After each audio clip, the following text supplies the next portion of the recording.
Welcome to the Training Stimulus podcast. Today we are joined by a very special guest, Mr. Mikhail St. Catherine. I've known Mikhail for many years now, and he's been someone I've always kept my eye on for really deep knowledge and expertise, and has really mastered his craft. I think he's been in the fitness industry for 15 years, and he says he's done every job in the gym and has a wealth of broad knowledge from all aspects of solving people's training problems. So stay tuned to hear about how he uses behavioral science and his current studies in sports and exercise nutrition to address a whole host of different issues that get in the way of his clients getting results. And it's a lot deeper than the typical ones you might see online. And we also get into the weeds on the problems with social media and how people get the wrong end of the stick to their own detriment, and even a little bit of conspiracy theory at the end. So I hope you enjoy this episode, guys. Let's get into it. Got a lot of interesting topics to discuss, but I thought it'd be useful if you could just give a quick framing of what you do for work, please. What to do for work? Yeah. I'm currently what we would call a coach. I try not to use the word online coach anymore.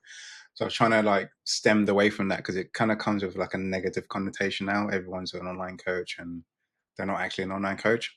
Why do you say So that? Why do you say they're not an online coach? Let's get into that.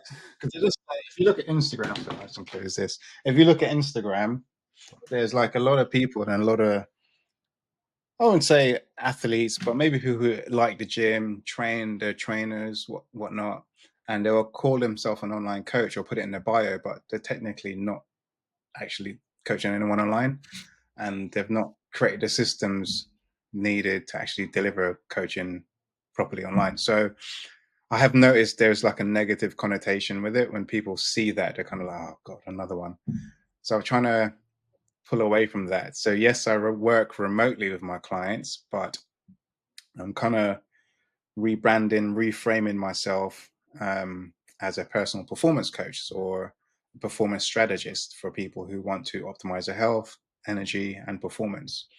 And that goes far beyond just being an online coach, because there's a lot more work that we do together, and obviously helping clients be adherent, executing the strategy, executing behavior change, having that accountability. So yeah, I'm more like leaning towards personal performance coach. Awesome. As a title. Yeah, I love basically. that. Yeah, I think that's one of the reasons I wanted to have you on, is that I think you have thought about things to a much deeper level than your typical coach or online coach, and have solved the problems that people have to a much more sophisticated degree than your typical person out there. And we'll get into a lot of the details behind that shortly. But we were just having a chat before we pressed record about your studies that you're going through. Could you give us a quick synopsis of the extracurricular stuff you're doing? Yeah, so as we were saying in the chat, so I've been coaching PT for 15 years. Like a lot of people, I've been in sports, exercise since I was young, playing football from like 5 years old, etc., stuff like that. And obviously over my coaching career, what's led me up to this point, I'm working remotely with clients. But like once I've kind of done all the stuff I need to do for my clients and made sure my diary's up to date in terms of when to update programs, when to check in with people, whatnot, there's nothing left for me to do. So I'm like, okay, this isn't really challenging my brain, and I need to feel like I'm stretching myself all the time. So I decided to go back and study more, and now I'm studying sports and exercise nutrition, simply because I've come to the conclusion that that's the key area most people struggle with. Once you've kind of you've got a client to be able to go through an exercise program relatively well, and they can do that comfortably, and they can navigate themselves around the gym, then it becomes about the issues about adherence, long-term consistency, behavior change, nutrition. So I'm learning more about that side of things. And obviously, yes, the course is nutrition, but there's a heavy emphasis on behavior change and the psychology of actually implementing lifestyle changes that keep you healthy, live longer, well-being, mental health as well. I think a lot of people don't realize that. Yes, exercise. I think from the outside, people probably see gym goers and exercisers. Oh, it's like kind of like this trivial thing, and it's like superficial. But once you can actually get your body into a higher state of well-being and higher performance, it actually elevates your cognitive health and your mental well-being. It significantly increases it significantly. And if you look at a lot of the data and science around exercise, nutrition, behavior change, there's a clear difference between people who are obese or unhealthy or just live somewhat of a mediocre life health wise compared to people who are very healthy. Mm. Their brains actually operate totally differently. Yeah, people who, so if you go to the gym regularly and you're really fit and healthy, your brain is actually a lot sharper than someone who is obese or overweight. It's literally proven by science, and you can make better decisions. You're better at self-awareness. You're better at self-regulation. You're better at sticking to things for a long period of time. You're more disciplined, and it literally rewires your brain. So I've been enjoying like learning about that side of things. Really cool. And are there any sort of, if you were to summarize the behavioral change blockers that most people run into? So I think everybody knows somebody who knows what to do, but doesn't actually do it.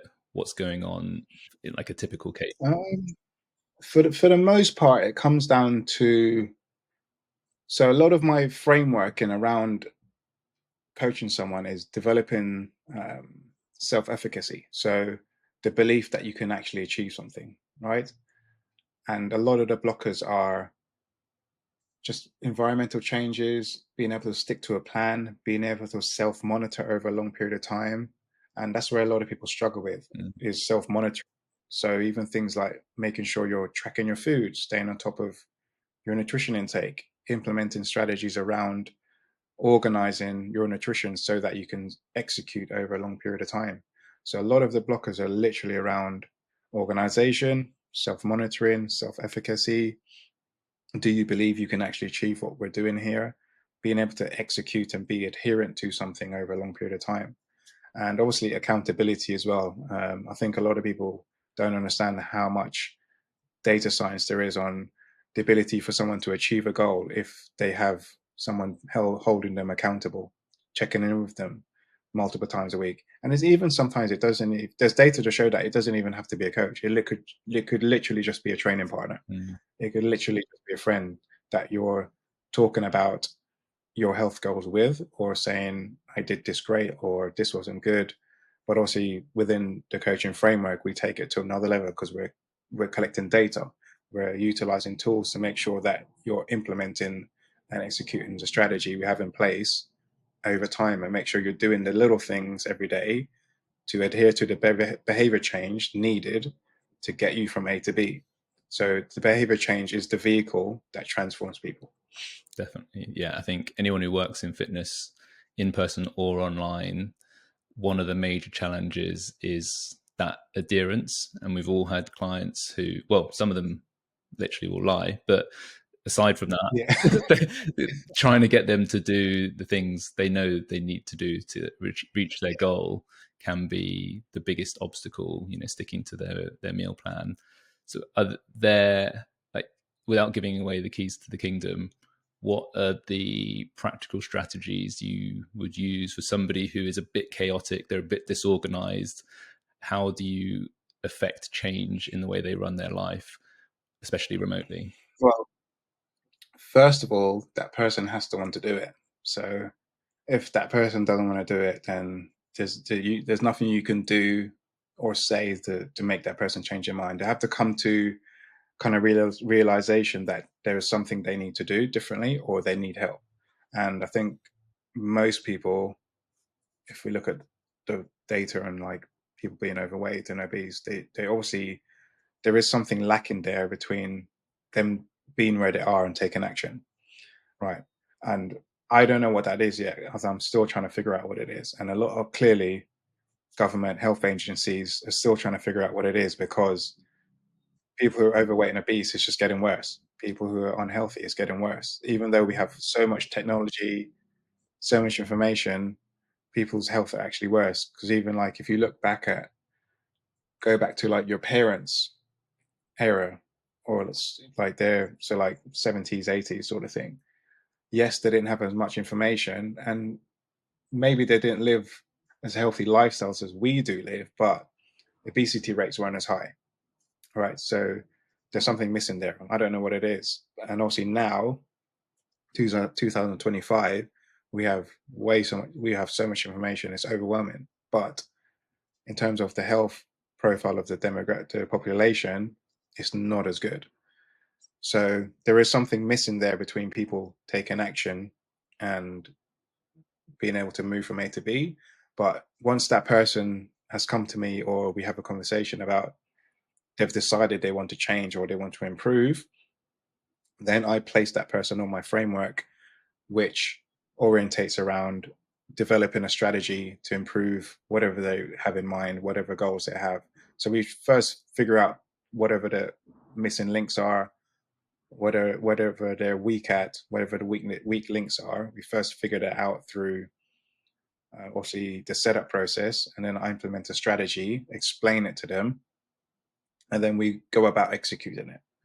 And that's where the coaching process comes in, because I help you execute it through multiple points of accountability, making sure you're doing what needs to be done, helping you to navigate your emotions around things. Because obviously, a lot of people, like especially women, they have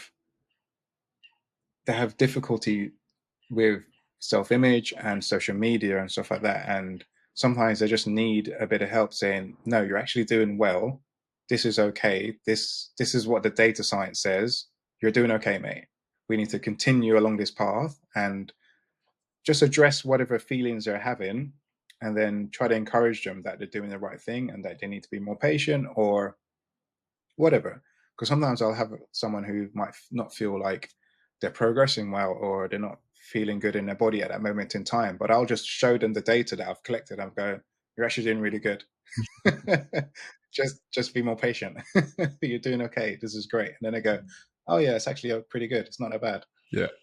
But if no one has that person there to have that conversation with, it just festers in their brain and becomes depressive. And then you get into states where you're feeling really shit. You might lose a week because you're feeling shit. You know what I mean? But if you have someone there constantly checking in, and you have to send me a video log for your session, you have to check in this time, whatever the week. So like if let's say I am working with a client, I will talk to that person at least 7 to 10 times per week. Wow. At least. They'll get a message from me on Monday. Every time they train, they will have a log to send me. So if they're training 5 sessions per week, which includes their gym and cardio, that's 6 times. We do a nutrition review on a Friday. We've already spoke 6 times as a baseline. Yeah, we've already spoke about how you are feeling and what you're doing for your health 6 times per week. Most people don't speak to their mums 6 times per week. No way. Yeah. Do you know what I mean? And then on top of that, there might be issues with how they're feeling, how the session went. I'll give them feedback. Sometimes it might be a bit more extensive, or if I'm doing updates, like this morning, some of the girls are coming out of diet phases. So I've just put them into like a relaxed phase, maintenance calories. I've sent their updates. So we've just quickly checked in on a Wednesday. So that's another touch point of communication. So there's always someone there helping them achieve what they want to achieve, and they feel supported, right? And that feeling of support is an integral part of people being able to execute behavior change to improve whatever health outcome they want and whatever fitness outcome they want, right? And then obviously, as we were saying before, the healthier and fitter you are, the better you feel mentally. That's already been proven in science, right? But I think a lot of population are missing that. They don't know how to go from I don't feel great in myself, I'm stressed out all the time, to actually taking action, getting help, and then achieving a better state of well-being, Mm. right? So there's a lot of work that I do with clients behind the scenes, but from my perspective, it seems really simple because I've created this structure. I understand all of the moving parts. I'm able to compartmentalize stuff, but maybe from the client side, they might feel it's complicated because there's so much stuff going on. Mm. But I just try to simplify it and make things really easy and streamlined for the person. I don't try to complicate it. And essentially, I want to get that person to a point where they can be very, very confident in their ability to deal with anything. So I want that client to be able to navigate the gym by themselves. I don't need to hold your hand. I want that client to be able to auto regulate their programming very well. So some of the guys who are more experienced trainees, for example, Olivia, I've spoke a lot of this year has been talking about how she needs to get better at auto regulating how she's feeling versus what I've prescribed in programming. And she's always within.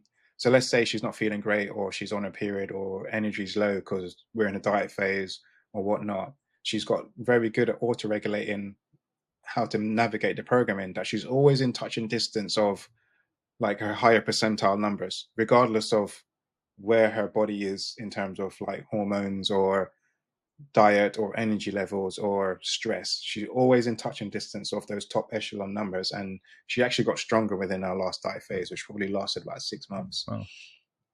So it's getting the person to build self-efficacy. And then once we've kind of ironed all of that out in terms of all of the things that might hinder progress, all of the basic stuff, then it just becomes about strategy. We're just talking about strategy. We're communicating and working together around strategy instead of me trying to like, oh, why haven't you done your session? Why haven't you logged your food? Why haven't you done this? Once that person gets to a point where they're ticking all the boxes, we can go, okay, cool, great. I've got your position where you are a very independent person and you can self-regulate. And that makes my job easier because I can then just implement more complicated strategies. Right. And that's the difference between an athlete and a novice. An athlete doesn't need to be told what to do. They need strategy. Mm. Right. They need good code. They need good code to run. But with a lot of people who might be a novice, they need to learn how to read code first. Yeah. They need to learn how to implement the code. And I'm trying to turn people into an athlete. So they have that very high level of self-efficacy, and I can rely on them to do what needs to be done and get the results. So there's so much good stuff in there. I don't know where to start. I think the two big, the two big things that jumped out were, the first one was around the psychological side of things and how you're able to help people navigate their emotions. Because I think that's one of the reasons why people don't do what they know is right, is because they just get sidetracked by something emotional and it overrides their rational brain. Are Yeah. there any tactics you have for helping somebody weather that storm? Because it's, a lot of people, they'll have a stressful incident in their life and they go comfort Yeah. eat or they skip training. And Yeah. what do you do on a practical basis for that? It totally depends on the context of it. I couldn't give you a like a blanket answer because it depends on the actual circumstance of that person. But I'll give you an example. For example, my client Amanda was on a mentoring call yesterday, and she lost a week because she was feeling shit, and then she felt more shit because she didn't do her training. Right, so it's this snowballing effect. But because we had like touch points on either side of the week and in the middle, we kind of mitigated it to the point where it didn't snowball into anything else. And then obviously she was feeling a certain way. So Amanda suffered with hyperthyroidism for like a couple of years.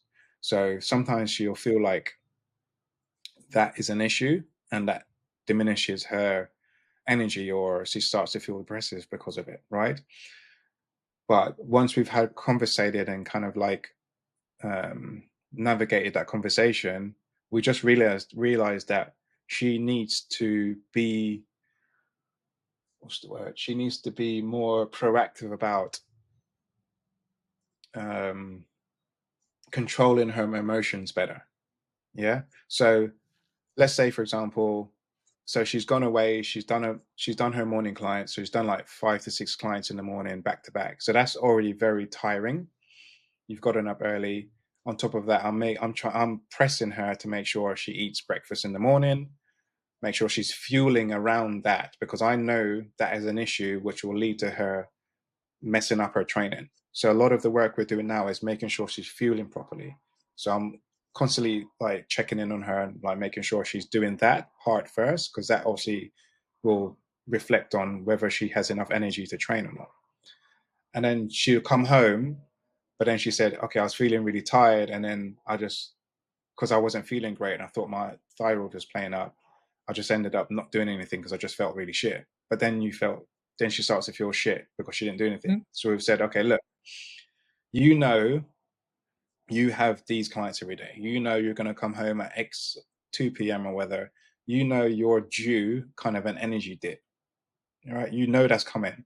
So instead of letting that emotion kind of fester and just cloud you, you need to put something in there to stop that happening. You need to take control.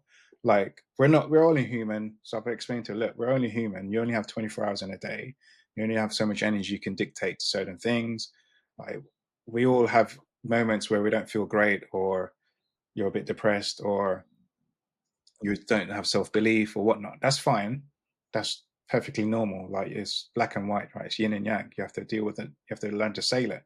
But cool. Have half a day where you feel like shit and you mope around, but that's it. You need to be able to just cut it off, do something, and not let it ruin a whole week. Right? You got to get better at like tying that off really quickly instead of it letting it festering into the whole week and then you feel really shit. So I've said to her, look, what can we implement there to make sure you're feeling energized, reinvigorating yourself after that kind of like dip. And she's not. If you kind of ask open-ended questions to people, they kind of know what to do, or they can kind of like think it through. You can see their brain thinking it through. So we've come to the conclusion that when you come home, let's try this. Start moving around, go do meditation, maybe have a cold shower, freshen up, do something that helps to like regulate how you're feeling. Sit in a room for 10 minutes in silent meditation, which is really, really useful for switching your mood state, right? So you know you're going to dip, go and sit in a low stimulus environment for 15 minutes, maybe have a cold shower, sit in a room, no phone, no light, sit in silence for 10 minutes.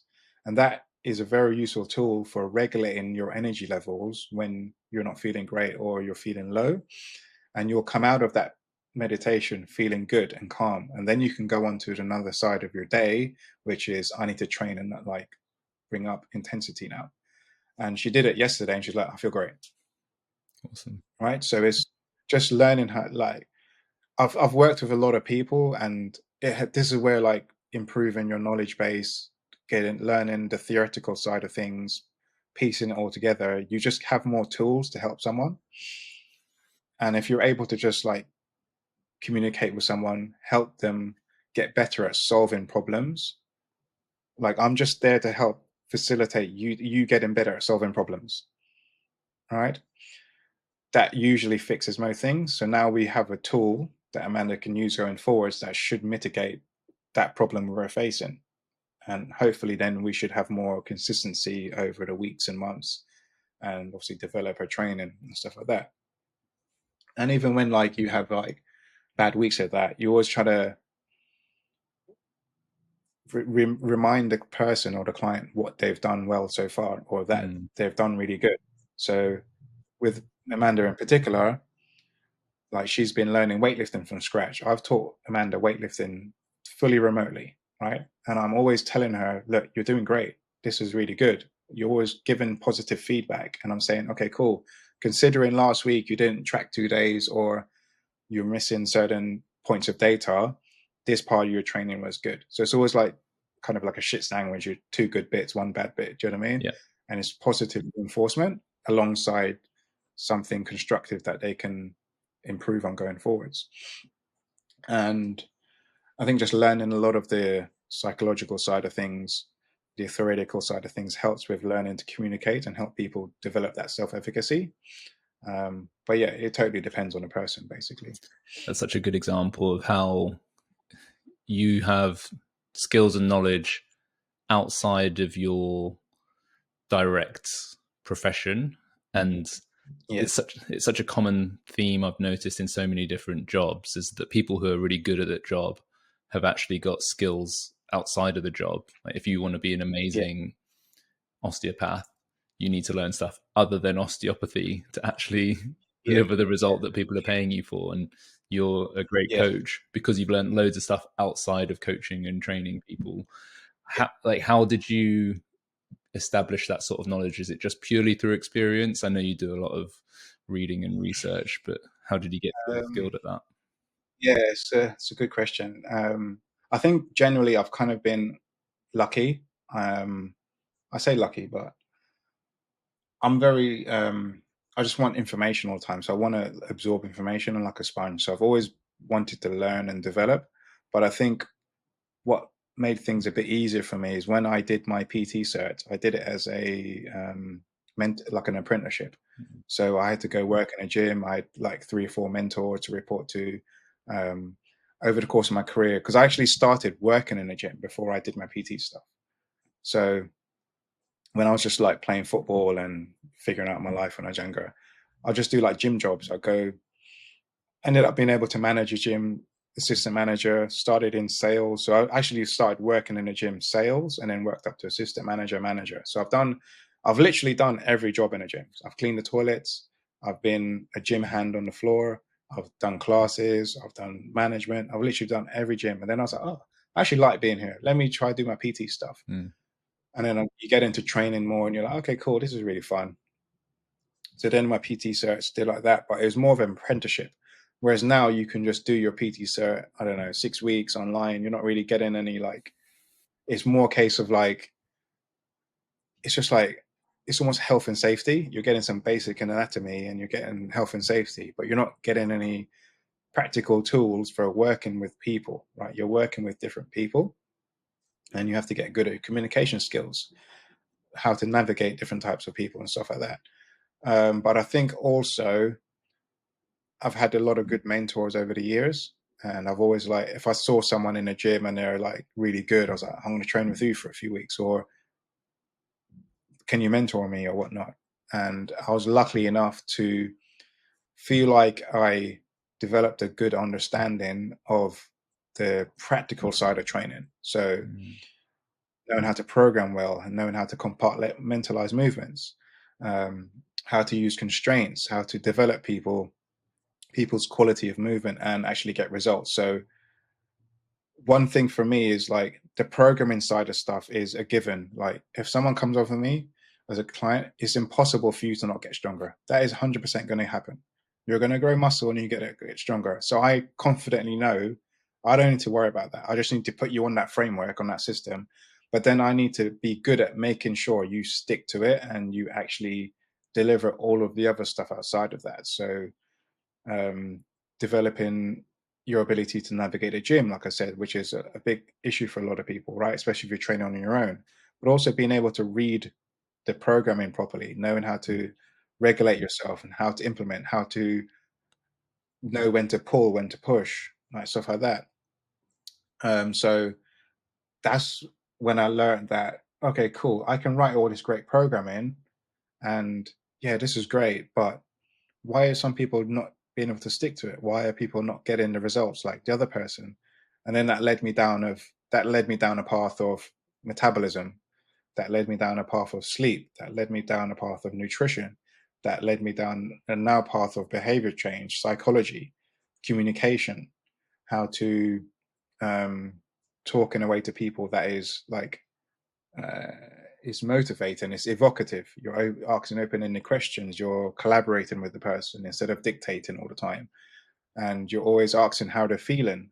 How's this going? Like it's just that communication process. So a lot of what I've been trying to do is developed my coaching system where I'm literally pestering the client. You will hear from me 10 times per week. Like my inbox sometime, my WhatsApp is like 10 people messaging me all the time. It's like overwhelming. But you're getting a high touch point service. And eventually, yes, I want to get people to the point where they're very self-reliant, and I don't need to expend as much energy on that person because I've built them up to a point where I can just go, here's the code you need to run for 12 weeks. This is the plan we're going to execute with your nutrition because of what you fed back to me in your monthly check-in or your weekly check-in.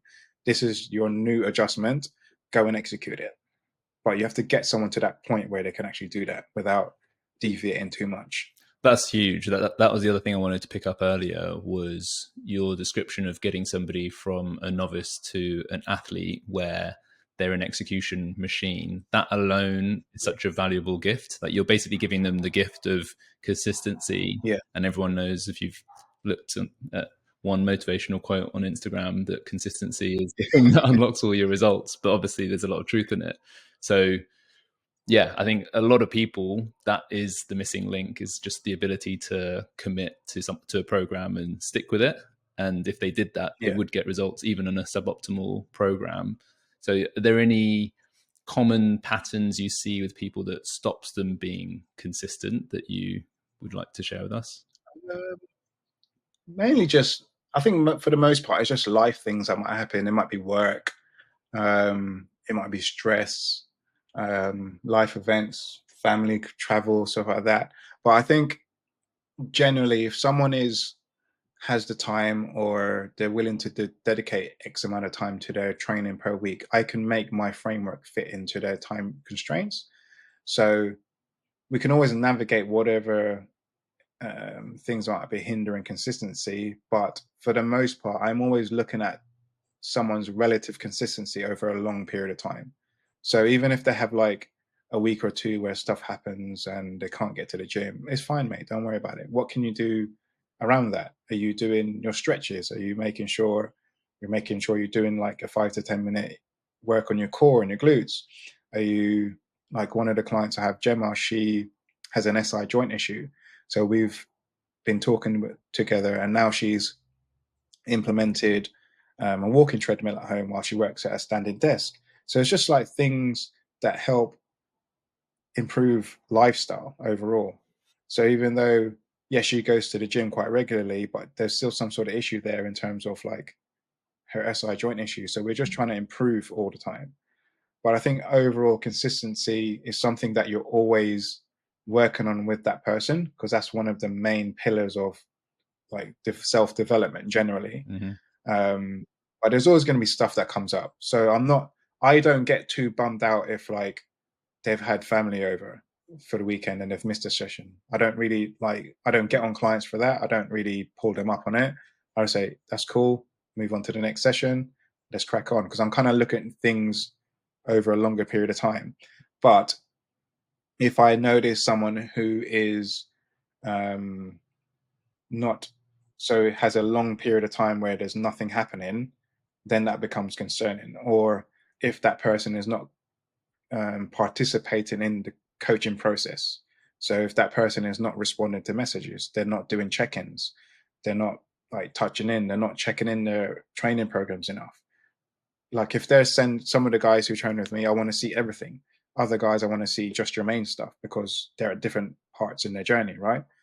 But if I notice that person is not adhering to just general communication processes and responses, or not checking in, then I will try to pull them on a call. I'll try to like interject what's going on before it gets worse. And that's usually what I do. So sometimes if someone's busy, I'll send them a message. Can we just hop on a call just to discuss where you're at? Because it's usually a lot easier than bouncing messages. And then we can discuss what's going on. And then we just try to navigate whatever thing is blocking them at a moment in time. If it means adjusting programming so it's less time intensive, or if it's mean reducing or shifting things around, we just try to figure it out. Yeah. And sometimes, most of the time, you can figure it out. Sometimes you can't. But it's all like dependent on dealing with that person as an individual. I had one client like a year ago she was always freaking flying, man. It was ridiculous. So literally had to like create different programs for different countries she was in, different gyms. But that was she's paying me to do that, so that's fine. But as long as she was communicating, we could usually figure out some way of implementing something to keep her on track. And she was able to still get all her physical activity in and keep her strength up. So it worked well. But if that person's not communicating, it becomes very difficult. Yeah, that's a really good answer. One thing you touched on in there was all the different tools in your toolbox. I think I remember seeing a screenshot on your Instagram of all the kind of like a knowledge library for your clients and all the different Yeah. resources you can send them to deal with the various different blockers that an individual might have. Mm. And you've obviously spoken about the fact that you're doing sports and exercise nutrition because it's something you've identified as very important. What is it about, I guess, specifically sports and exercise nutrition that seems to be getting in people's way? Is it the way they're thinking about fueling? Like, what are the reasons you wanted to get really deep on that topic? Yeah, it's just like essentially most people don't know how to eat. That's basically it. For whatever reason, there's obviously multiple things that might be interfering with someone eating in a optimal way, um, but it's like it's mostly stress, sleep, being able to stick to some sort of plan that is going to be good for you in the long term, Mm, right? Especially people who are really busy, they might forget to eat. They might eat a really crappy breakfast. They might not eat breakfast at all. So sometimes people are just doing stuff that's not good for them and it doesn't really work, right? Um, and for the most part, most people just don't know how to eat properly. mm, Honestly, when once I've start a client and I go through their form, which is about 11 pages long, it includes their metabolism assessment, then I ask them to track their food for a week, just eat normally. And I look at what they're doing. I'm just like, this is nonsense. I don't know what you're doing here, mate. Like you have no idea what you're doing. And even for people who think they know what they're doing, there's always something missing, or there's something that is caused them an issue before, or they have a gut issue because of the way they ate before, or there's some sort of issue that's developed over time. And a lot of people do struggle with emotional eating, being able to self-regulate, self-monitor properly, and just nourish their body properly and eat regularly across the day. They really struggle with it. Even with just eating enough food, most people undereat and then they're stressed. Then they don't sleep properly because they're stressed. Then they binge eat or they eat too late at night. That ruins their sleep. So it's just a snowballing thing that just goes on for years. And then it becomes very hard to get out of it because you've diminished your cognitive ability to recognize what the problem is. And then your brain's just running on dopamine, sugar rushes all the time.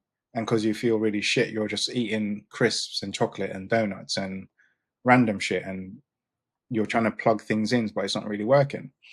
So even like another specific example was a guy I was working with, Oscar. He came on board. He working in an AI job, so very demanding work hours, and he was basically skinny fat, right? But he was eating well, he thought, right? But once you look at once I've got him to log his food, I'm like, this is nowhere near what you're meant to be doing. And he's fasting for X amount of days. He's eating random stuff across the day. His eating's just sporadic. He's not eating enough protein. And what I did for him, he was a classic case of under eating, overtraining, overstressed. And what I did for him was reduce his training capacity. Actually took away training sessions. He trained less. And it was only recently I gave him 4 training days. He was on 3 training days for a long time, whereas he was trying to do 5 or 6 per week. And I was just like, bro, that's way too much. None of this is quality anyway. So just like, we need to chop that in half. So then we addressed his eating. I actually put him in surplus calories, increased all of his nutriments, just implemented a better diet plan and a better organization of his meals across the day, implemented tools in there to help his body be optimized. So looking at minerals, vitamins, macronutrient partitioning, all of that just to optimize it. And he was on surplus calories. So he was eating more, training less, Then we obviously addressed his sleep, and then now his body started to change. He's actually started to grow muscle. He's actually started to, his physical composition's changed. So he's looking leaner, looking bigger, he's getting stronger. So, and that's someone who felt like they knew what they were doing. Yeah. And even like there's classic cases with, for example, another girl I coach, Cash. So she trained herself, thought she's eating relatively good.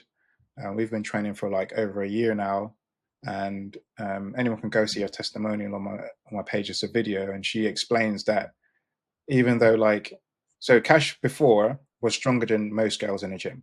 So I think her back squat was like 110 when she first started with me, something like that, and her deadlift was maybe like 120. She now front squats 110, and she deadlifts about 160, 170. Right, so that's taking someone who thought they know what they're doing and actually did pretty well on their own, and then optimized.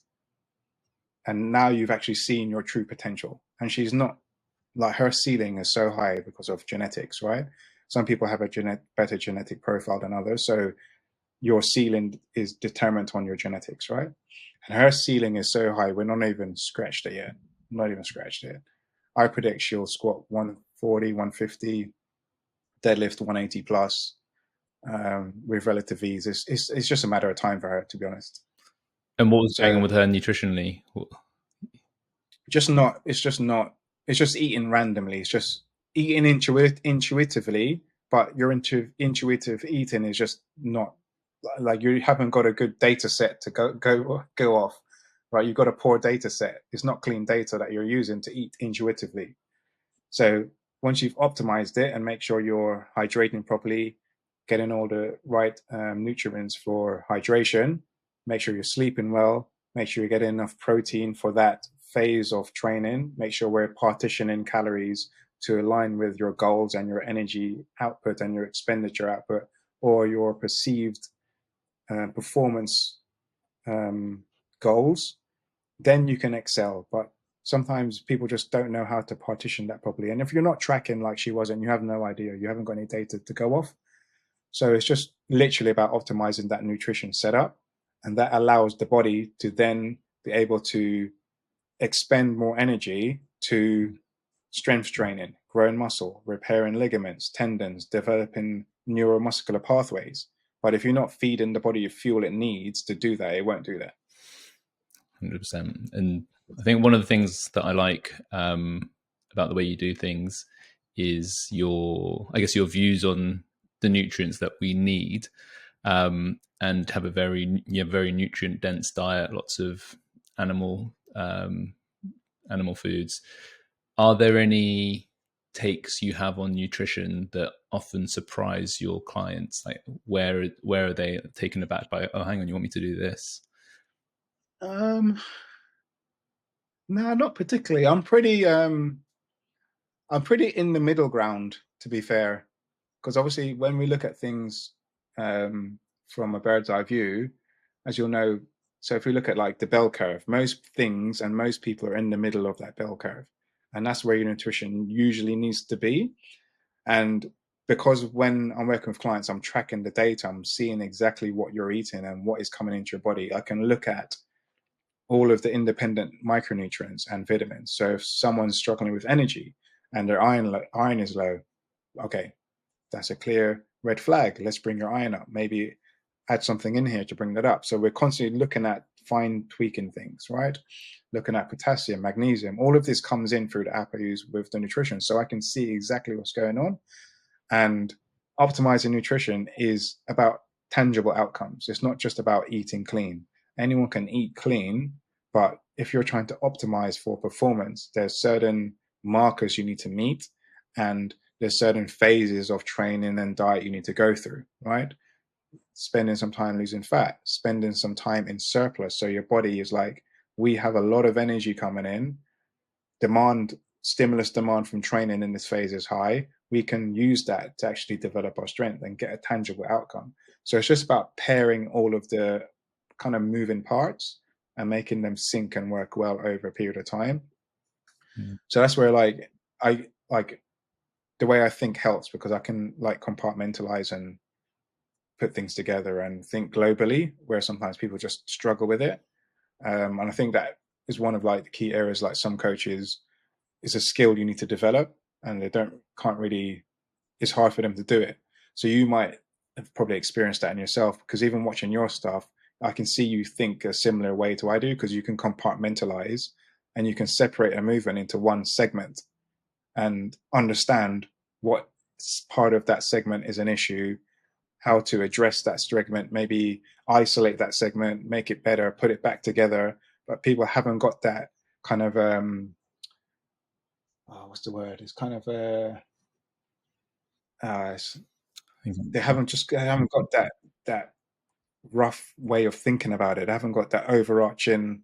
They can't look at it from this wide angle and then zoom in and then zoom out. It's really hard for them to do it mentally. But I think a lot of coaches who can do that, it's a good skill that helps them to develop and get results out of people. Definitely. I think that's a really nice articulation of it. But even what you just said then, your ability to identify an iron deficiency and then knowing what they need to do with their diet to address that deficiency, that is a rare skill set for a typical coach. But it's just data, man. It's just, you have to just be able to look at the data. Like if you're not collecting any data, you can't make a logical decision on anything. Right? You're just going on feeling or what you perceive to be true, right? But because I'm collecting data, and even how people feel is a part of the data. So I'll be asking them, how do you feel this week? Or how are you feeling going to this week? How are you feeling with the macros? Whatever, right? That's all part of the data.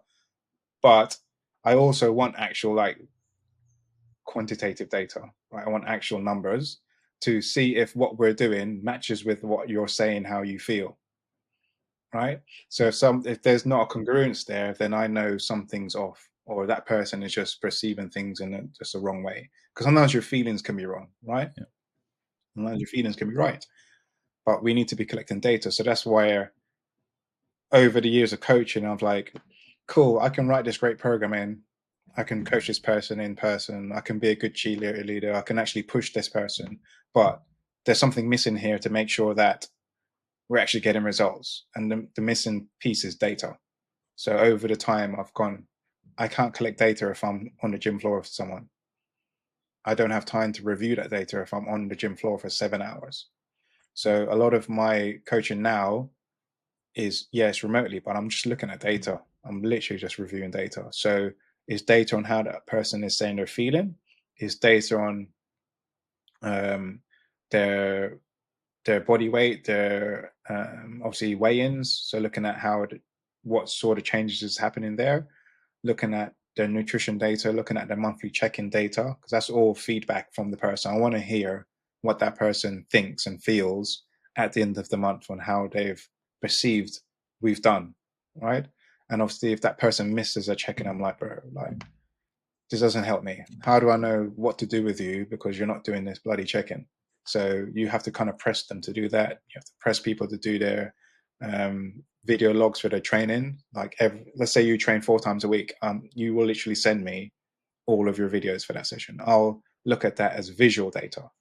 I'll look at your logbook as data in terms of your numbers. Are you actually working within the right thresholds for certain movements and exercises or that session and whatnot? So I'm just collecting all of that data, I'm making notes, referring back to it.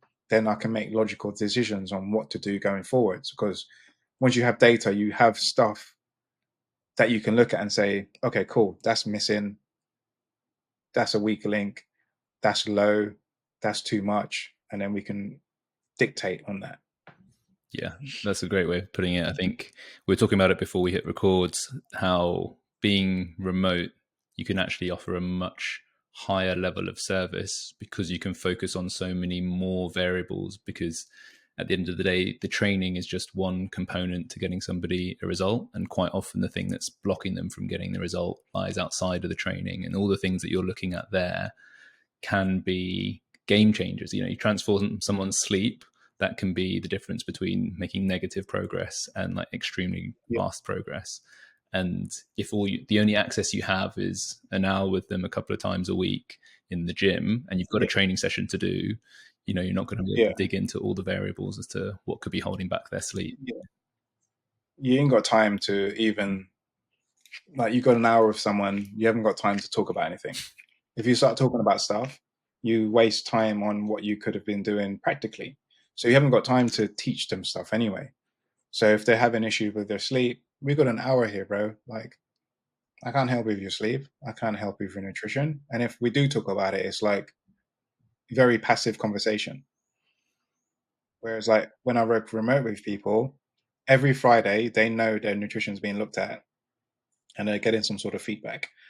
Obviously, yeah, me and you, we can talk about things a bit more deeply and more like on a philosophical level. But I try to just keep things very simple for clients. They don't need to be bombarded with information. They just need to know that they're doing the right thing. They need to know what needs to be implemented. They need to just follow something that's right in front of them. So I don't try to tell people about, like, I don't know, importance of certain things unless I really have to. But I just try to keep things very, very simple for clients. They've got enough going on in their lives. The whole point of this relationship is for me to take all of that responsibility of knowing the information, the knowledge, the science, the deep level of things, but giving you a very simple thing to follow. That's it. Yeah, I think that's what And everyone wants, basically. Yeah. They want somebody else to take the burden of complexity off their shoulders. Because like you said at the start, information is readily available, but these people are busy. They've got their own lives. They've got their own jobs. They don't want to do the research to figure out the right answer, the right strategy.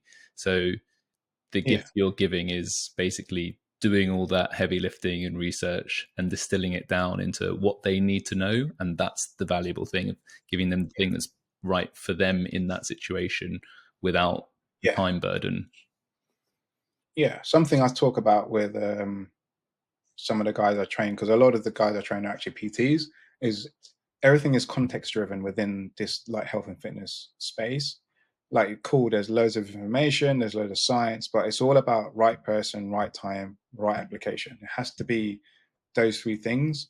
That's why it's so hard to sometimes answer questions, because it's more of like a general answer, and it's hard to give a general answer because each person is individual. They have different challenges. They have different jobs. They have different lifestyles or whatnot, and they're different program setup and all of that. But once you can kind of like develop your knowledge base, it helps to be able to apply that contextually. And also, yeah, we want to try and deliver something simple to a client so they're not being overwhelmed. Don't get me wrong, when a client starts, they get overwhelmed because I send them like a shit ton of data and sheets and things they need to log into and whatnot. But once they're in the process, I try to keep things very simple. And that's where, cool, if we need to develop, obviously I need to teach the client, right? So there's different ways we can interject moments of teaching or parts of teaching. And I do that within the coaching process itself.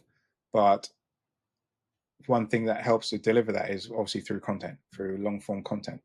Then you can talk about things at a much more deeper level. And then, cool, sometimes I make content just for the sake of, I know I can use that information later and send it to a client. So if they've got a particular problem or something that's we need to talk about, I don't need to try and tell them about it for 60 minutes. I'm going to say, here, this is the piece of content I made earlier. Watch this. Let me know when you've completed it. And then we can talk about your particular situation, because I've now acknowledged you a little bit, right? And then that's one of the resources channels I use as part of my coaching process is I have a platform where I just put all of this stuff on. So everything the client needs to know in terms of knowledge is in one place. So when we're communicating, I don't need to stop and explain to you certain things. I can direct you to where it is, right? If someone's struggling with, for example, with how they're connecting their feet to the ground. So ground connection, using the midfoot, whatever.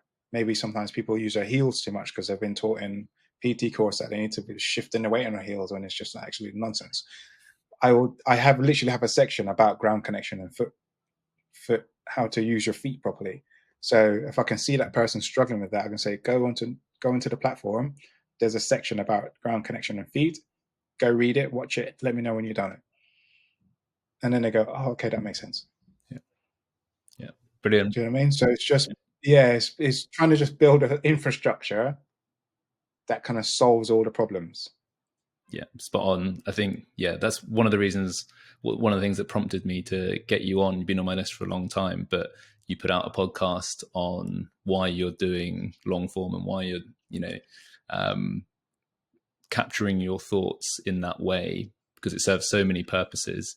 But it massively resonated with me because one of the reasons I got into podcasting before was I just got sick and tired of explaining Neve Algus to people. So I just recorded a podcast on it.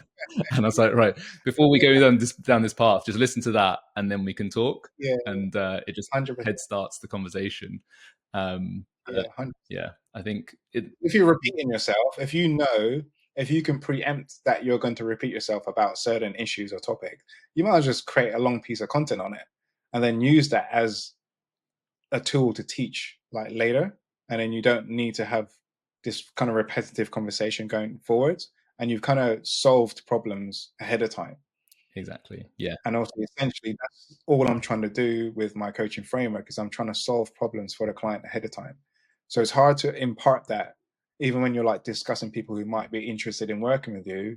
It's hard to like explain that to them because they don't understand how it works. Mm, They can't comprehend how it works. They're like, this is impossible. What is he going to do? Just write me programs? I'm like, no. There's literally a whole infrastructure there to help support you do this, right? And to help me deliver, because I do need to teach you as a client. Like if you work with a client, you have to teach them, right? But teaching can be overwhelming, so I have to drip feed it to you, and I have to do it over a process of time, and I have to be able to put things in a way that you can just reference them when you need them. Like if you try to go through my resource channel in one day, it would be impossible. There's just too much stuff on there. Like it's totally impossible. Like it's built over years. But when something arises that is an issue that you need to resolve, we have some sort of resource to deal with that. And then I'm more than a case just helping the person navigate their feelings, their behavior, and being able to be adherent to the plan. That's essentially the coaching process, right? mm. The coaching process isn't just knowledge because that will take too long. The coaching process is more about you being able to deliver and execute and implement that knowledge. Yeah, but having that library is like it's a valuable asset that Yeah, compounds over time, because the more problems you face, the more problems you solve, the faster you solve them in yeah, future. And I think that's something yeah, that can be quite hard to articulate, that um, because you've been doing it for so long, you have more, like, just through virtue of time, you have more tools in the toolbox because you've had to develop them compared to somebody who hasn't faced so many problems and challenges. And yeah, 100%. that's one of the reasons why I was keen to get podcasting again, is because that um, that library just keeps building in value through maturity. And one of the Yeah, things I want to talk to you about is like the contrast with people who try to learn through social media, where everything's just a flash in the pan, everything's just designed to yeah, grab your attention, and you don't learn like that. We were talking about it before we hit record, but yeah. yeah, No, it, cool. it's not ideal, man. I mean, don't get me wrong. I like social media. Obviously, it comes with good points and bad points, but it's really hard to develop a deep understanding of stuff when you're just watching like 30-second videos. It's even like very difficult to try and make a good piece of content that is short, because it's just like you miss out so much context. It's just like it's impossible to like really unpack anything properly. And obviously, that's where people like I'm also convinced most people don't actually know what's good for them, because if you look at social media, it's always people who are at the extreme end of things that do things that are actually ridiculous have the most followers, Yeah. right? So even like just the other day, I seen someone post about the black guy, the French black guy, and he does. I don't know if you've seen him. He has all his clients do like mad shit. So he'll be doing like a Bulgarian split squat in a rack, but one foot will be on a band, the other foot will be on a band, and they have like a bar, or they'll be doing like hamstring flutter kicks on a band, and then another ball. It's just like random. It's totally random shit. It's just like Yeah. cool. I can see the novelty in it, and I understand that I actually looked at his page and I was like, okay, cool. He's not actually doing all this crazy shit with most of his clients. So if you go through his page properly and Yeah. actually like deep dive it, most of his clients he's doing kind of basic stuff with. But then like he has all this crazy stuff on his page. Is like they're absolutely bonkers. Like it's like Joel That's what I Seedman was going to stuff, say. right? Yeah. Literally saying to him. But like he's got like 400,000 followers. So I'm convinced most people don't actually know what's good for them, because that's not good for most people. Mm. Like most people are not even going to do all that stuff that he's like filming and recording. But because it's like very novel, it's very gimmicky, it grabs attention, it's exciting. Don't get me wrong, it looks fun. Like some of his sessions look very enjoyable, and that's a massive part of training. But it's so far at the other end of extreme that it's just not like feasible for most people. But that's social media, right? Yeah. But if you go, you need to eat healthy, you need to train 3 times a week, you need to train relatively well, stick to the traditional exercises, get good with your mechanics, sleep 8 hours a night. It's just boring, right? Mm. It's in the middle, it's boring. So it's like people are, okay, it's not that simple, is it? Maybe I need to do this crazy shit that he's doing.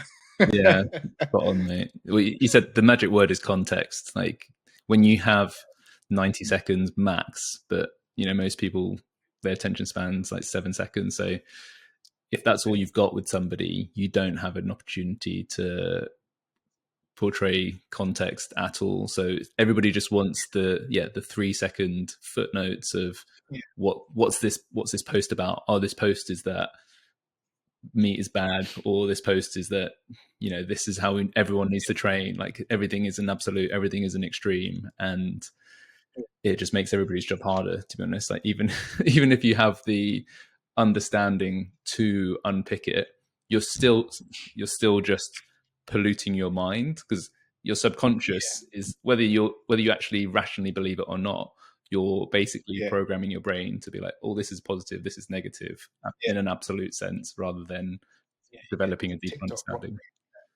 actually deleted TikTok the other day. It's just like absolutely ridiculous. I couldn't be bothered to deal with it.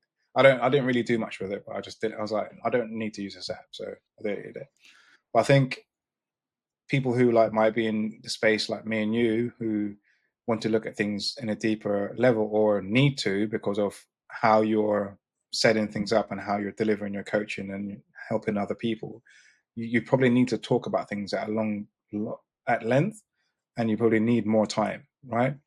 So I think on my reflection, I was just like, I'm probably just gonna push myself that other end of the spectrum and just do long form stuff, do more long form, even if it's like 10 minutes, 15 minutes, 4 minutes. Just do.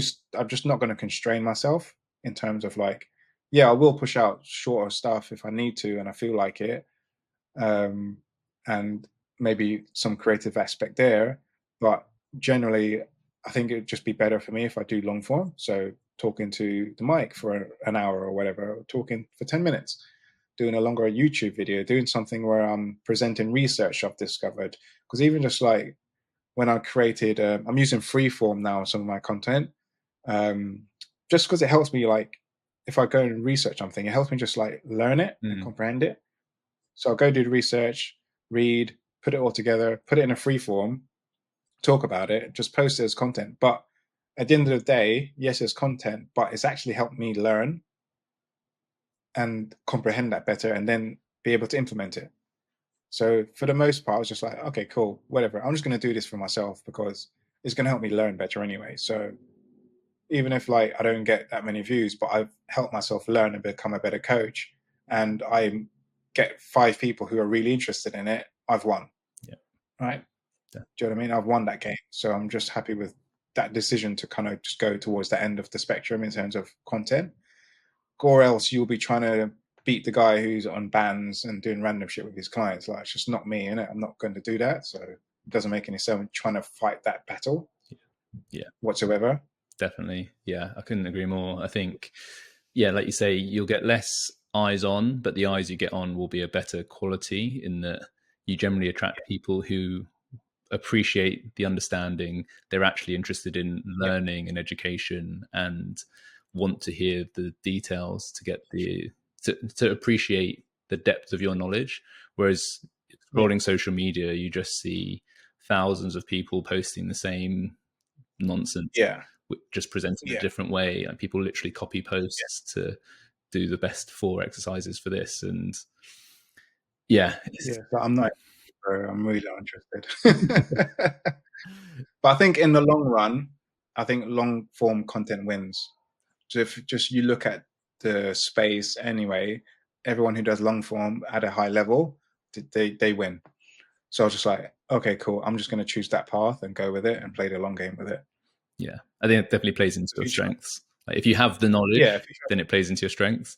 But if you don't, if you're trying to do short form, you're like competing with girls who are doing like 90-second reels about nonsense. It's like, okay, I'm just not going to compete with that. I can't win in that game, so let me go the other way. Yeah, spot on, mate. I think that's it. Like you can showcase your skill set like you have done today, and people who don't have that skill set don't have the option to talk for an hour on a specific topic. Yeah. And I think that's one of the things that separates you. So very much enjoyed your episode so far, and looking forward to seeing what else you put out on the podcast.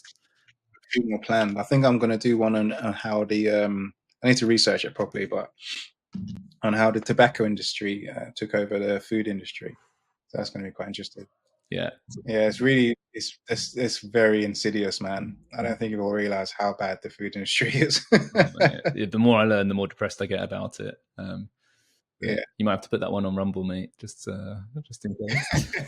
No, it's fine. It's actually pretty like readable information. Okay. It's just that it's been suppressed and it's not something people like pay attention to. But from what I've read already, I think when the tobacco industry were going through the process of you were lying, now you need to tell everyone smoking is bad for you. Basically, all of those companies, major companies, took their money and bought food companies, and they then implemented the same tactics, the marketing tactics and psychological tactics into the food industry, and then they just dominated the supermarket area. So that's why even to this day, that's why when you go into a supermarket, most large scale supermarkets will have a specific setup in terms of how the food is displayed and all the colors and the wording and stuff like that. It's like very insidious. So I'm going to have a deep dive into it and do a podcast on it. I'm just going to do it voice because there's going to be a lot of information. So I won't be able to like do visuals on it. It'll take too long.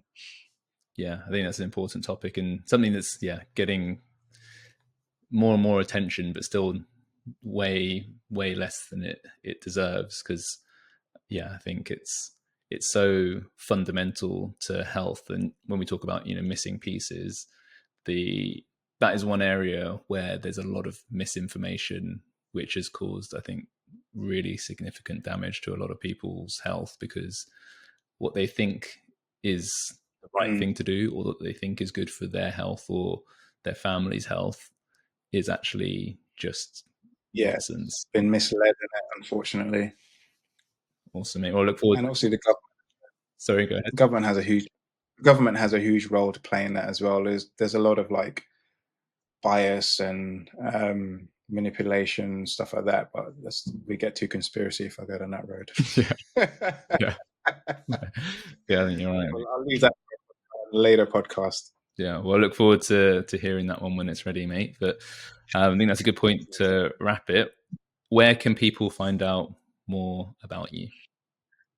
I'm on Instagram, Mikhail St. Catherine. My podcast is Performance Coach. I can't actually remember what it's called. Personal Performance Podcast. We'll link it in the description. Yeah, so that's going to be on Spotify, and I will post it on YouTube. My YouTube is same, Mikhail St. Catherine. I think that's the main places to find me. Awesome. Thank you for your time, Mikhail. That was an awesome chat, and I'm sure we'll have another one in future. We've got plenty more to talk about. Enjoyed it very much, mate. And there we have it. Another great guest on the Training Stimulus podcast. I hope you guys enjoyed that one as much as I did. Hopefully plenty of valuable takeaways, especially for those of you who might be online coaches. Mikhail's got such a breadth and depth of knowledge and expertise on how to solve people's training problems. It was a privilege to pick his brains, and I would highly recommend checking out his page and his podcast if you're interested to learn more on similar topics. But that's it for today, guys. As always, don't forget to check out thetrainingstimulus.com, where you can access our free Skool community for movement mechanics, masterclasses, exercises of the week, and tons of other valuable case studies. But take care, and we look forward to speaking with you next week.